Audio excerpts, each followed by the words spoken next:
Yeah, guys, before you make rush to judgment on who did it, be careful on this one. There's a lot of nice cars in that getaway scene, okay? I think I saw a Mercedes and a BMW in there, and it looked like a lot of young kids. A lot of them appeared to be white. So what is Cenk, the great brown buffalo, talking about here? Well, he's talking about this.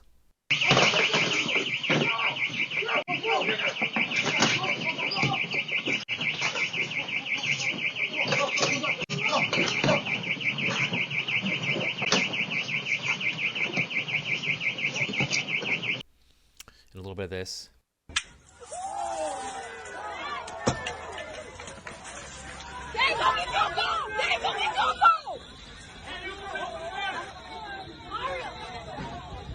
And some of this.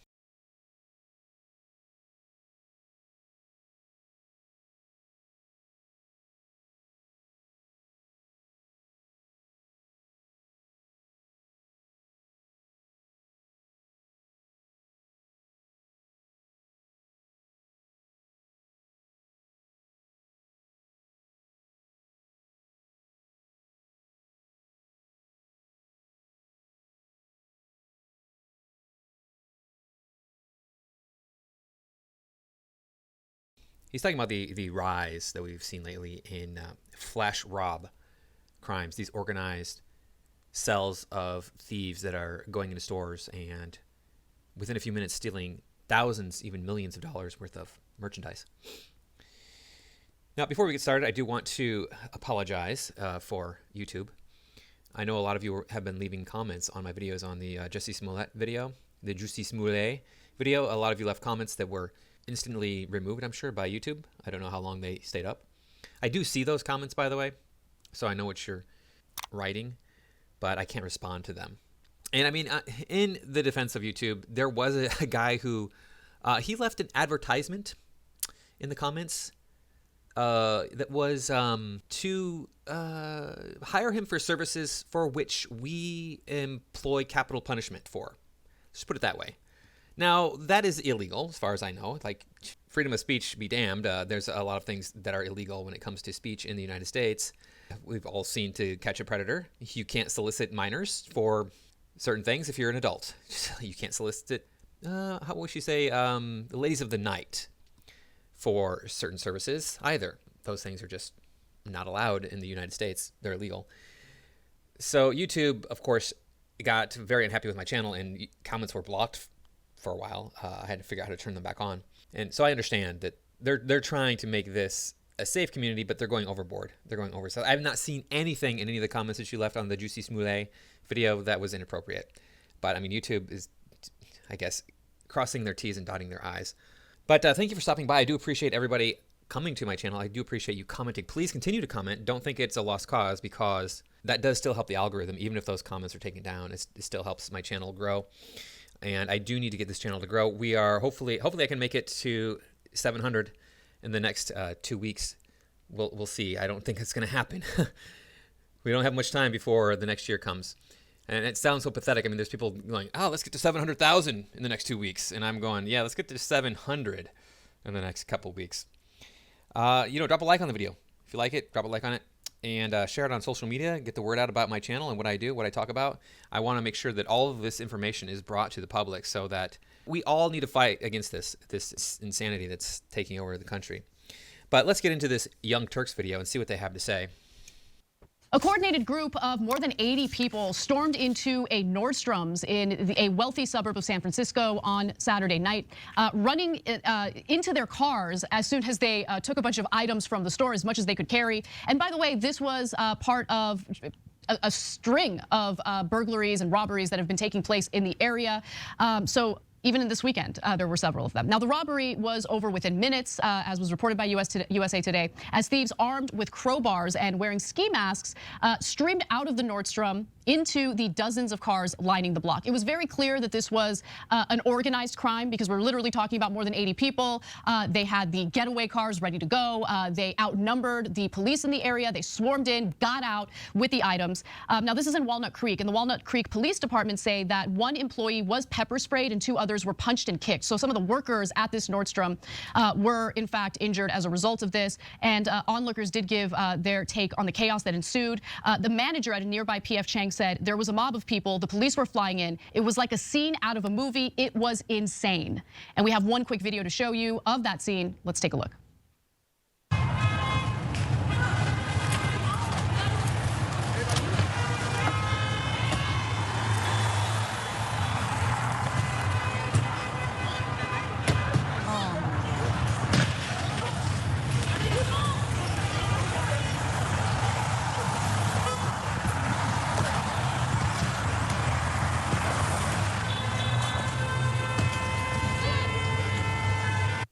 All right, so that is the clip in question that they're talking about specifically, not any of the clips that I showed, but I want to show you those clips because it's important that we get the broader context on the situation and what's going on. Now let's see what they have to say about this crime, and this is really actually a horrendous thing.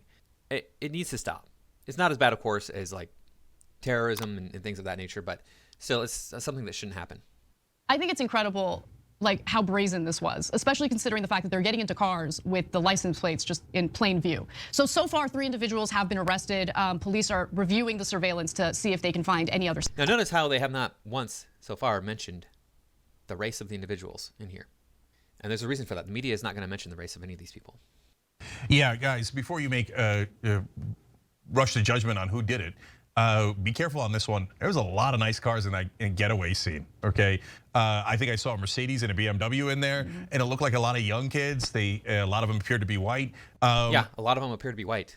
Can you point to those in the video, Cenk? Can you point to any of those individuals in the video that appear to be white? I couldn't. I could not tell you a single one of those people. All of the flesh that I could see that was exposed was brown, dark brown. And the mannerisms of these people indicate that they were of African descent. And now, say what you want to, but I mean, black people have certain mannerisms that white people don't have because they try to differentiate themselves. They try to be like, oh, we're own people. We are our own people. Correct me. Hey, if you're black and you think that I am wrong about that, please go down in the comments. Let me know, because this is just what I've noticed throughout my life. It's like black people try to act a certain way, try to walk a certain way, try to move a certain way so that they differentiate themselves from white people, saying we're not those stiff, stuck up, nerdy white people. We're not like that. We're cool. We're slick. We're smooth. Right? Now Cenk here, being the racist that he is, the freaking horrendous racist that he is, and I say that with a speech impediment because of the algorithm, is trying to tell you that black people are not allowed to own or operate BMWs or Mercedes. Yeah. You know what? And they're also, they also said these people are stupid. They're so brazen that they're out here and like, look how stupid they are. They're showing their license plates because only white people would be that stupid, right? Only white people would do something stupid like that. Never anybody else. Well, these were not white people. Obviously, you could see that simply by looking at the footage.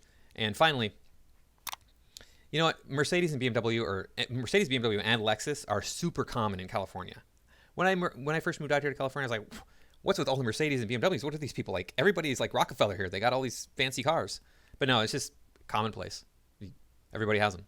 Now, we are lucky enough to have the races of some of these people, the statistics on some of these people that were involved in the Macy's robbery. We have Rodney Robinson. He is a male and he's black. 5'11", 170 pounds.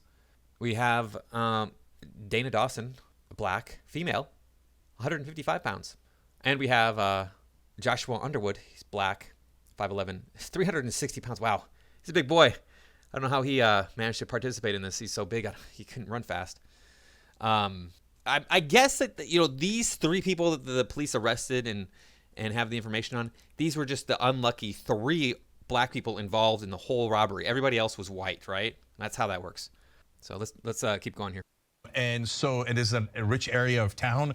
80 people at once. The first thing I thought of is, it sounds like stupid young people thinking, oh, we can do this and get away with it, okay? So I'm not rushing to judgment either. Let's see what happens, and obviously we'll track it. The good news is they're gonna get caught. Now, Cenk, you already did rush to judgment. You've already said, hey, this is in a rich part of town, so therefore it must be white people, saying that black people cannot have money, black people cannot go to the rich part of town, and black people cannot drive or own expensive cars. So, don't know what to tell you there. You hypocritical brown piece of crap. Now, why do I say that? They're idiots for 3 clear reasons here. Number one, when you do a crime with 80 people at once, somebody's gonna tell the cops. Once you get Someone's beyond, gonna talk, right? Yeah, once you get beyond 3, you're in a world of trouble. 80, people are gonna leak like a sieve. That's if they know each other. But you don't understand the actual situation here. The dynamics of a flash rob like this is these people often don't even know each other. They just meet online and say, hey, look, we're going to do a flash rob here at this time. Everybody show up. So they don't even know the real identities of these people. And I mean, you could just be like, hey, I know like 4 or 5 of these guys and we're going to get together, and they're bringing other people that know them. And so you're not going to get all the names. It could be a round robin thing, but you're not going to get all the names. Especially if my theory is anywhere near right and they go to an upper middle class home and go, hey, we hear Johnny was involved in a national robbery. Johnny's gonna be like, oh, Bobby made me do it, Susie made me do it. Okay, so they're gonna leak like crazy. They're gonna turn on each other at record pace. So number 2, there were so many of them, they caused a traffic jam. You can clearly see their license plates. It's amazing. Yeah, not very bright here. And then finally, they broke the cardinal rule of crime in America. You rob rich people, you're not gonna get away with that. Well, look, this is not seen as robbing rich people. It would be one thing if you went to a rich person's house and robbed them, then yeah, you're not going to get away with that. But this is seen as robbing a store, not a rich person. People do not think of the store as being owned by a person. People have this misconception of how the United States works. This is not socialism. This is not communism. These are private businesses. Private businesses, of course, have a rich owner usually. Well, not always. I mean, a lot of times private businesses have a non-rich owner. Like my wife owns her own business and we're not rich. I mean, look, it's actually, this is something that I've been kind of keeping close tabs on, kind of waiting to figure out what's happening, because this is an ongoing trend in the Bay Area. There were 4 similar robberies within a 72-hour period. Right, so this is something that's been taking place. When these types of stories first started breaking, you'd see the videos of like someone going into a Walgreens, for instance, and stuffing a bag full of items and just walking out. And I kind of held off on covering those stories because I was a little curious about what was really taking place. Are these isolated incidents? Walgreens. Okay, so Anna did not hold off because she wanted to figure out what was going on. Were these isolated incidents she didn't know? Now, of course, this is just my speculation, but Anna was holding off on this because the Walgreens incident and all the other incidents we've seen, like these right here. These 5 men walking into a Chicago area sports authority are about to commit the most brazen theft you may ever see. There they are, running out of the store, rolling racks full of clothing. And they're not done. The same thieves are believed to have targeted 2 other sports authority stores this week alone. Police are seeing crimes like this around the country, so-called flash robs, coordinated groups of thieves who swarm stores. Sensation of just not able to do anything about it. In some cases, the theft is loud and crazy, like at this Florida Walmart. In others, it's stunningly calm. Authorities believe the trend began with teenagers stealing candy and drinks, like you see here. It's all part of a massive problem of retail theft. U.S. stores may be losing up to $30 billion a year to shoplifting. You can clearly see that if not the vast majority of the people committing these crimes are black. And you can't condemn the protected race of people. You can't condemn them. You can only condemn the evil whiteys. Those evil whiteys. Oh, maybe you can occasionally condemn the evil Asianies.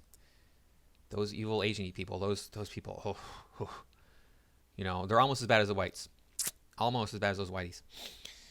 Oh man, these people make me sick. But creating an environment or defending an environment of lawlessness and crime is unacceptable. This is what you wanted though, Anna. You want this lawlessness, you want this crime. You want to hurt the United States the way that it is. This country that took you and your family in and said, hey, look, you can have a better life here. You detest with a burning passion. You detest the majority ethnic group in this country, that being white Europeans. And you detest the standard of economics in this country, which is capitalism. You got the option, though. Why don't you go back to Armenia or wherever it is you're from? I mean, seriously, if you don't like it here, go back. Why don't you do that? Because you're a big fish in a small pond here. If this were coming to your front door, you would have a serious problem with it. But no, it's happening over there in a different part of the country. That's not bothering me. Now, some are arguing that it's because of, a proposition that was passed, Prop 47, which I can give you some details about. So let's go to graphic 7 here. So in 2014, there was a referendum, Prop 47, and it raised the dollar amount of how much merchandise had to be stolen in order for a shoplifting to be considered a felony. After Prop 47 passed, theft of commercial merchandise under $950 became only a misdemeanor with a maximum penalty of 6 months in jail. So there are some arguments that in an effort to reform the criminal justice system, that has led to some unintended consequences, which I think might be worth looking at, because again, this. So there's a solution to this problem. This man here did it, and good on him. He figured out the loophole that he could apply to the system by allowing people to come in and buy items using coupons. So if you come in and you start stealing with this flash mob mentality, or any mentality really, you're automatically committing a felony. So he'll call the police on you. And when you see, there's always going to be a backlash to this sort of stuff, this sort of thing. Somebody's going to figure out the solution to the problem. But Anna here doesn't get it. She doesn't understand that this proposition that makes everything a misdemeanor is part of what she wants. She wants this breaking down of society so that she and her ilk can rebuild it in their own image. This is an ongoing issue in the San Francisco Bay Area. Yeah, so you're right that it's definitely affecting wealthy areas, but that's why there's now huge blowback. And that's why context matters. When I first started seeing those videos, I thought, yes, but there's tons of robberies all across the country all the time. If you showed 3 of them back to back, it would seem like an epidemic, even if the numbers are lower than they used to be. The numbers are rising, and if this came to your home, again, Cenk, if it came to your home, was threatening your livelihood, you would have a different take on this. You would just be like, okay, this has to stop now. You wouldn't be sweeping it under the rug, just pushing. Oh, it's not that big of a deal. Oh no, that's what he's saying here. It's not that big of a deal. They're putting a spotlight on it, so it seems like it's worse than it is. Now, admittedly, the media does focus on the wrong things often instead of on the right things. Like, we don't ever hear anything really about child trafficking, and that should be one of the biggest issues the media covers. They should be all over that every day, but they're not for some reason. I don't know why. But now it looks like there's enough evidence that it is a real issue and that crime is going up. And they are hitting both the pharmacies and these high-scale stores with some regularity. And so now we get into speculation as to why. And I have to say that I do think it has to do with lack of law enforcement. And so now, first of all, you don't have to take extreme positions, right wing, left wing, or anywhere else in the middle. So the extreme right wing position is that's why we need to do stop and frisk and accost 96% innocent blacks and Latinos. No, you don't have to randomly assault a black person to actually do your job of doing law enforcement, right? And you also, I don't agree with the extreme position of, no, if it's a lower level crime, let's not enforce it. No, you enforce the law. That's why it's the law. You could, sometimes what I'll do is frame on the show regulation. There's a problem with this though too, and that is that there's so many people committing crimes that we do not have the facilities to deal with the situation. We don't have enough police, we don't have enough prisons to deal with this problem or any of these other criminal related problems that are coming up in our country, that are on the rise in our country. The prisons are already full. They're already over capacity. And now there's a rise in crime. What are we going to do? The people who commit crimes almost always hurt the powerless. So it's not the CEO of Nordstrom that gets punched in the face. It's the employee who gets punched in the face and hurt. And everybody's got weapons now. It's shocking that these surprised that Cenk pointed that out, that he's actually willing to say, hey, look, you're not hurting the guy at the top. You're not. There's a saying in the in America, for those of you who are listening from another country, shit rolls downhill. So the higher you are up on the management ladder, the less crap you have to deal with, is what that means. Yeah, it hurts the little guy more than it hurts the big guy, the guy on the top. And look, what happens when a problem is ignored, right? Well, it's not like people in that area aren't noticing what's happening, right? And so the pendulum in terms of support for criminal justice reform swings in the opposite direction. Listen, for all the grief we, I think, justifiably give Biden for championing that awful crime bill, you got to understand the climate in which he was able to pass it. And it was because he could exploit the fear. People were living in fear as a result of high crime rates. It's not like we were experiencing the kind of environment we had a year ago or 2 years ago. Everything was all hunky-dory, and all of a sudden Biden comes in with this draconian crime bill. Crime was pretty high in the 80s and 90s, which created the environment that would lead to the passage of such bill. And my point is, I don't remember crime being this high in the 80s and 90s. I was alive and pretty well aware of what was going on.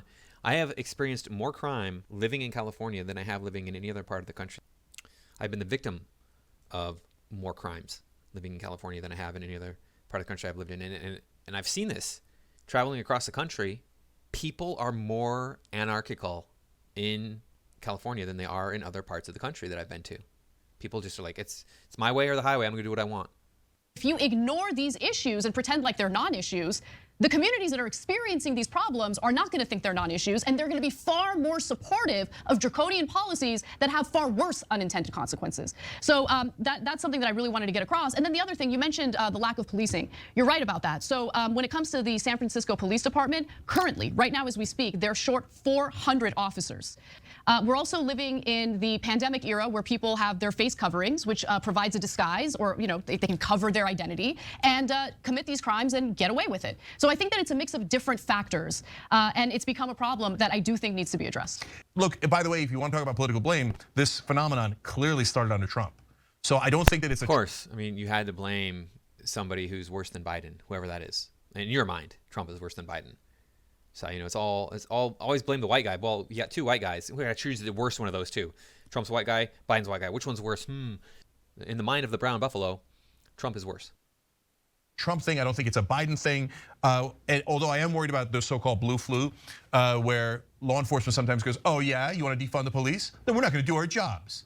So that gets to a point where they're even robbing rich areas, and then rich people get really mad, and then they put a lot of pressure on politicians, and then the politicians go back to being stupidly draconian and handing over everything to the police, including the ability to hurt minorities for no reason, right? Yep. Like in this case, that doesn't look like to be the issue at all, but what will be a reaction to this? My guess is the reaction will be an overreaction. Exactly. Can we please get balance for once in our lives? Yeah, and look, We I was could listening. easily get balanced, Cenk, if people would recognize that your actions have consequences. Then this would not be an issue. People are robbing these stores, and then they're selling this stuff on the street. They take so much of this property out that, like, you can walk on the street to the park and be like, hey, look, here's that store right here, being sold by the weirdos in the park. Is what kind of environment this creates for people who are powerless, right? Workers who are just trying to do their jobs, and they're dealing with this on top of all the other issues that workers have to deal with these days. So yeah, I wanted to cover it and give you guys some details on that. We'll let you know if we learn anything different about what's causing it. But again, I do think that it's a mix of several different factors. Thanks for watching the Young Turks. That's the end of their wild rant on, hey, look, it's white people doing this. They tried to like shift it away from, hey, this is a crime and it's bad and it shouldn't happen, after blaming it on white people. Which I would rather focus on, hey, who's actually doing this, and what can we do to keep those people from doing this? I'm sorry if you don't like this country, if you feel like this country has been such a detriment to your existence, why are you still here? Especially if you have the option of going to another country where you will not be the minority, where you will not be subject to the American capitalist system, right? You could easily go to another country and, there's a ton of Hispanic people in California. 41% of the population in California, Hispanic. So if you're here and you're Hispanic and you're complaining about how bad this country is to you, because you're Hispanic, why are you here then? I don't understand that mindset. It's like, I have basically nowhere I can go. I can't go to Western Europe, can't go to Canada, can't go to Australia, because all those countries are anti-white, anti-male. Maybe I can go to Eastern Europe. There's no other place for me in all the places I just mentioned to you are majority white. I have no option. The brown buffalo here can go back to the Middle East, wherever he's from. Anna can go back to wherever she's from, or their families can go back there. And I'm not saying that, hey, you don't like America, get out. No, what I'm saying is, if you feel like this country is persecuting you, why would you stay? If you feel like any country, whatever country you live in, is persecuting you and you have the ability to leave that country, why would you stay? You see, everybody wants to come to the United States. All these people from the south of the border, people coming from all around the world to walk across the southern border, because they will suffer less persecution here than they do in their home countries, although that persecution is not based on their race. It's just based on them being citizens of that country. But then they want to come here to a country that's supposedly persecuting them based on their race. It's mind-boggling to me how these people think. I don't understand it at all. But anyway, thank you again for watching. I do appreciate everybody stopping by my channel and supporting my work. Please remember to like, comment, share, subscribe, and I will see you in the next one.